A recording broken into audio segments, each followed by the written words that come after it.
HCF நீப்போவா காண்கன்னு கேட்டிருக்காங்க. 56, 216, 28.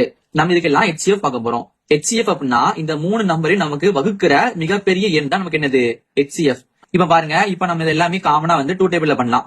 2 டேபிள்ல பண்ணும்போது 56 நமக்கு என்ன கிடைக்கும், 28 கிடைக்கும். அதே மாதிரி 216 நமக்கு என்ன கிடைக்கும், 108 கிடைக்கும். அடுத்து 28 என்ன கிடைக்கும், 14 கிடைக்கும். இப்ப திரும்ப என்ன பண்ணலாம், நம்ம இது எல்லாமே இதுல வரும் காமனா வந்து 2 டேபிள் திரும்பியும் வரும், 2 டேபிள்ல போடலாம். 28 நமக்கு என்ன கிடைக்கும், 14 வரும். அதே மாதிரி 108 நமக்கு 54 கிடைக்கும். 14 நமக்கு 7 கிடைக்கும். அடுத்து பாருங்க 14, 54, 7. இப்ப நமக்கு இது 2 டேபிள்ல வராது, ஏன்னா அந்த 7ங்கிறது நமக்கு 2 டேபிள்ல வராது. அப்ப நம்ம 7 டேபிள்ல போடலாமா, இங்க 7 வருது, இங்க வந்து 2 டைம்ஸ் வரும், இங்க நமக்கு வராது. அப்ப நமக்கு வந்து இது வந்து 7 டேபிள் வராது, 2 டேபிள் வராது. அப்ப நமக்கு இவ்வளவுதான் மொத்தமே வரும். இப்ப என்ன பண்ணலாம், ரெண்டையும் மல்டிப்ளை பண்ணலாம். 2 2s are 4. அப்ப நமக்கு ஆன்சர் என்ன வருது, 4 கிடைக்கும்.